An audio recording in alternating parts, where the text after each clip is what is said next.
Detroit Lions, NFL draft analyst for DetroitLionsPodcast.com, Scott Bischoff. Scott, how you doing? I'm doing pretty good. How are you, fellas? You know what? We're hanging in there, Scott. It's an exciting day. Live. You know, some moves being made. Sports is transactional. All right, fans, we like transactions, free agency, draft, trades. It gets everyone excited. Za'Darius Smith is a freaking Detroit Lion. I do want your thoughts on Za'Darius and kind of the effect. I guess your thoughts on the level of player he is, what he can still contribute, and just kind of how he affects this defensive line and how he improves this defense. So he's 32. He is very physical with his hands.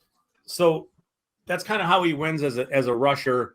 And he's an all-effort player. So, it's not like he's taking time off or that kind of stuff. But he is not like the most bendy, quick get-off kind of player. But he fits perfectly here. He wins through physicality, keeping himself clean with his hand usage. He's really good there. And then just chasing shit down. So, I think he fits. There's a hole. It's not going to be filled really by anybody. It's, you lose Hutchinson. You're not replacing, you're just not bringing the next guy in to fill those shoes. But he's capable. I think he's more capable than really anybody they have on the roster, at least as to generating pressure. And he's a really good, savvy football player who's been around. So, those kind of things are generally winning formulas. And then when you look at the contract, what the Lions have to pay him, they owe him $605,000 for the rest of the year. That's it. And there's nothing going forward. So if they want to just, make a clean break at the end of the 2024 season, they've essentially, brought on a rental, a much needed rental for a 5th-round pick. And then, a swap of picks that might be 20 picks apart in a draft 2 years from now. Who cares? We don't really care about that, right? So, right. The fact that you're essentially getting this guy for free, that he's still a productive player, a relatively productive player, amongst his contemporaries in the NFL, he's a good player. He's gonna do good things. It's just he's not gonna replace Hutchinson. So we got to stop with that whole thing. It's just you can see it, or at least I can see it in my mind. There will be scenarios where he will get pressures and perhaps sacks or that kind of stuff at really important times where you think, I'm so happy they went to get him because that play would not have been made without him. And the Lions are going to play games late into the season that will be won or lost on plays like that, right? So I think it's a huge move what they've done. And with all the players that were available now, I don't think Myles Garrett was ever available or Crosby. And as much as I wanted Trey Hendrickson to be a thing, I don't think he was ever available either. So of all the guys who were available, the Lions end up getting him for next to nothing. And he's a really good fit here. So, great move. Super happy about it. Yeah, and Scott, just looking at the addition just to the rest of the defensive line, that's how I've been kind of looking at this and basing it the whole time. Like, how can we get production adding him to this? What are your thoughts the way, now that they've built this without Hutch, you have Za'Darius, DJ Reader, Aleem, Levi, and Josh. What are your thoughts on, can these guys produce pressure? Do you think that they'll be able to put this thing together and all kind of come together to patch this thing up going forward? Yeah, I don't think it's going to be the same as it was. And what I mean is, I don't know that they're going to be able to rely upon 4-man pressure as much as they wanted to, because I want to say Hutchinson is still like 3rd in the NFL in pressures, and he hasn't played in a month. Because he was getting so many of them. But I don't think. I think they're going to, let me just answer it as simply as I can, because I'm going to say something stupid if I don't. 4-man pressure is great if you can get home, because it leaves more players in coverage. I don't know that they're going to get there with 4-man pressure as much as they would have, if it were Hutchinson. They'll get there at times, but I do think that they're going to have to blitz here and there. They're going to have to do things, where you can confuse a quarterback a little bit and make him hold on to the ball just a touch longer. The other thing that helps is that it seems like they're doing a good job in coverage in the secondary, and it's forcing quarterbacks to kind of hold the ball a little longer than if players were running wide open. But I think the difference is that with Hutchinson, you were going to generate pressure with McNeil and Reeder and whoever the other edge player was in Hutchinson, and you were going to get pressure pretty regularly. And you'll get some of that with Smith, but I think you're going to have to help him with some blitzing and some other things. But I mean, it's a huge step in the right direction to get a guy who can line up and just say, all right, I'm going to beat you around the corner. And at least there's a threat of that, because the last couple of weeks there hasn't been really a threat of that happening. And Scott, something that I definitely am happy that you're on here to talk about is we know what Za'Darius is going to do, and we expect him to do in the pass game. But over the last couple of weeks, you can see the run defense of the Detroit Lions get picked apart at sometimes. What is Za'Darius Smith going to bring to this Detroit Lions as far as stopping the run as well?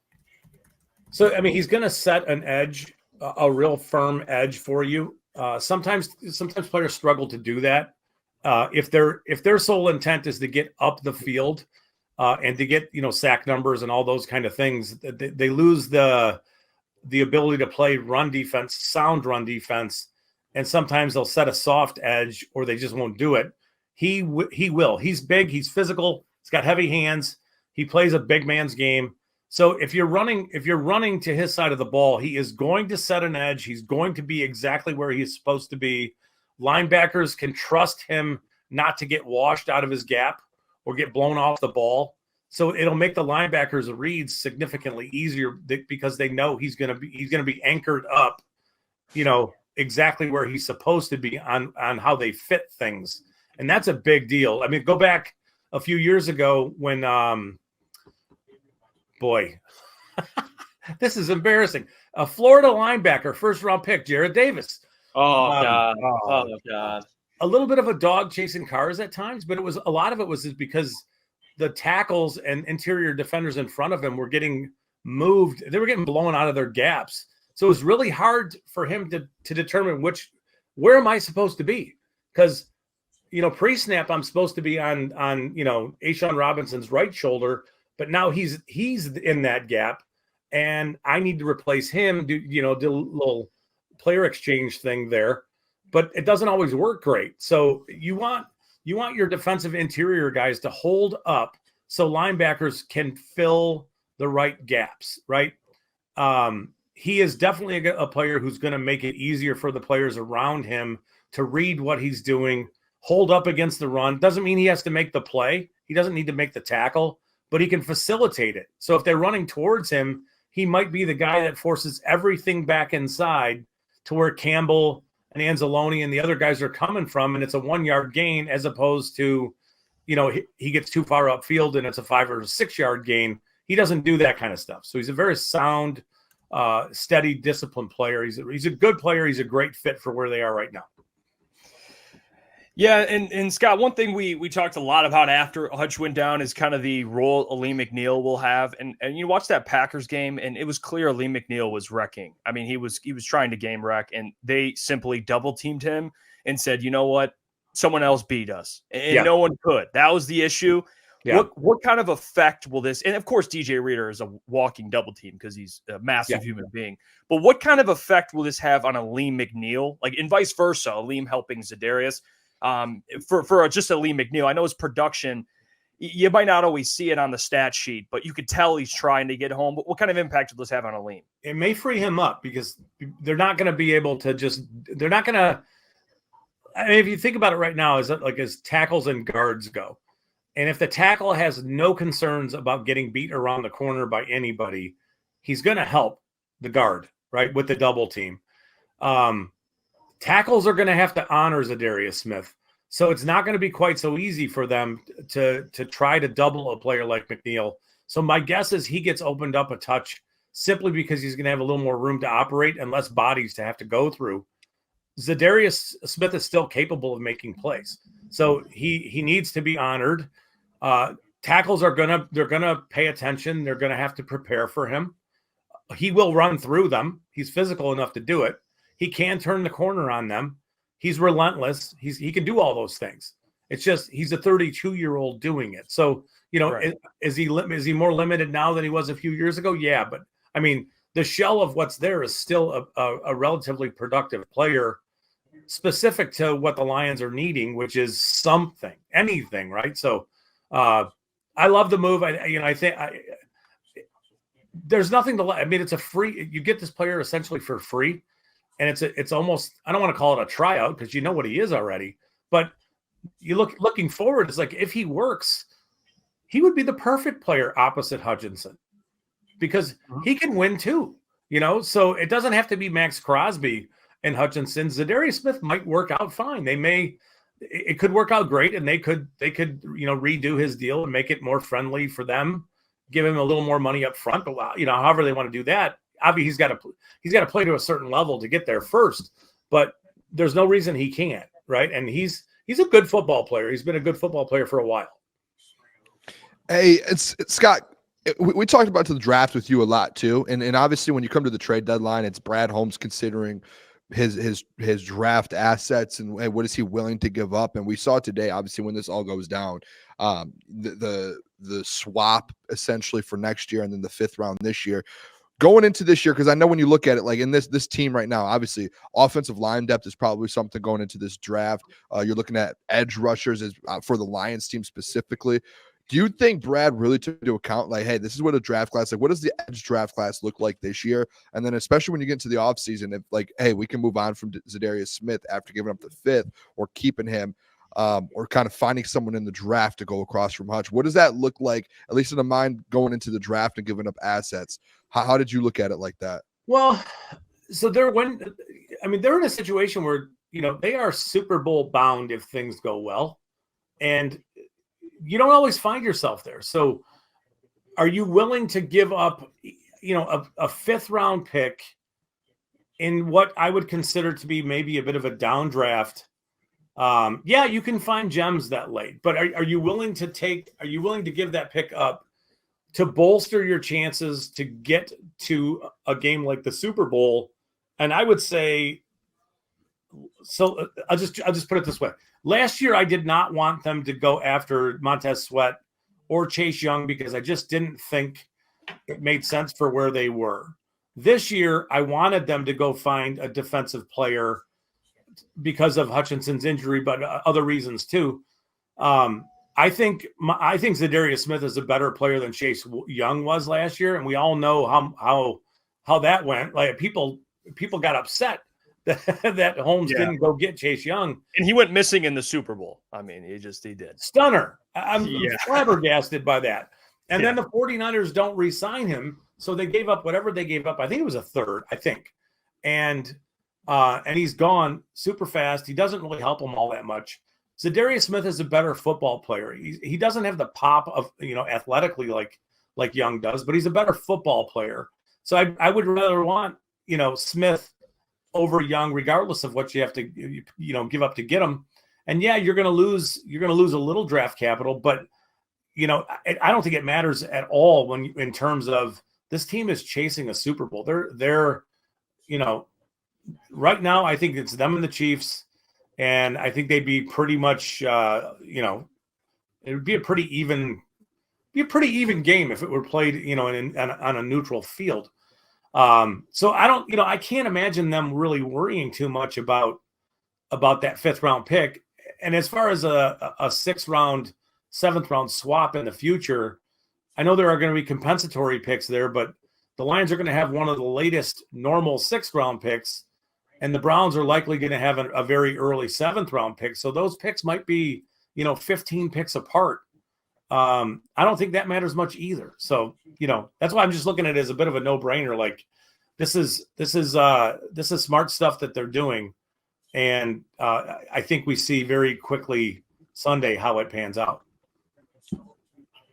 And Scott, when you look at this defensive line, you talked about the Super Bowl. Where's your confidence level when you look at the quarterbacks that they're going to be facing in the playoffs? Because yes, the defense and the defensive line has looked good through the stretch of games.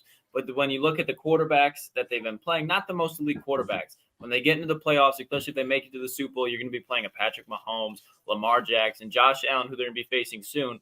What's your confidence level in this defensive line being able to create enough pressure, sacks, et cetera, to win that game?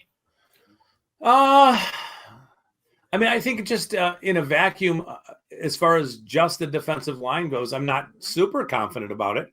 But if you put it together and you say, we look at how well the secondary looks to be playing in coverage, and in some ways forcing quarterbacks to hold the ball a little longer than they want to, that's a way to get pressure, right? So then the defensive line can become a problem. They can harass a little bit, but I don't have great expectations that the Lions are going to line up, with 2 defensive ends and 2 interior tackles and get home super fast like they were doing earlier this year with Hutchinson.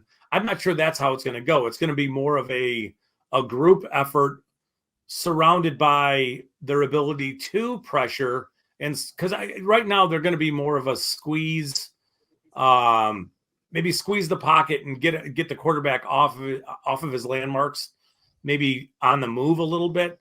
I don't know that they're going to get home super fast, but as long as you can hold up in the secondary, all that's fine, right? Like it doesn't matter how you slow an offense down if you can do it, right? So in terms of missing Hutchinson, they may ask different disguised formations and schemes out of the back end of their defense, which will allow the defensive line to get home. And then you're going to have some blitzes here or there, and if they get home, it even makes it better. But it's a collective where earlier this season it was the defensive line was dominant, and nobody could really stop them. They just couldn't. So with that changing, it has to be more of a collective thing, which is going to go to scheme and how they draw up, how they want to play leverage and, man as opposed to zone at times, where they want to blitz from, all those different things. Well, Scott, we appreciate you coming on here with the fellas, talking some ball with us. You guys can check out Scott, Bischoff_Scott on X, Detroit Lions and NFL Draft Analyst for DetroitLionsPodcast.com. Scott, we'll talk to you very soon, my friend. We appreciate you. Thanks for having me on, guys. I appreciate it. Appreciate it, Scott. Always welcome. Hey, what's going on there? It's Jeff Iafrate. Appreciate you for finishing the video. You can check out one of the videos here suggested or show support by commenting, liking, and subscribing. Buy your merchandise, FisherCTSports.com.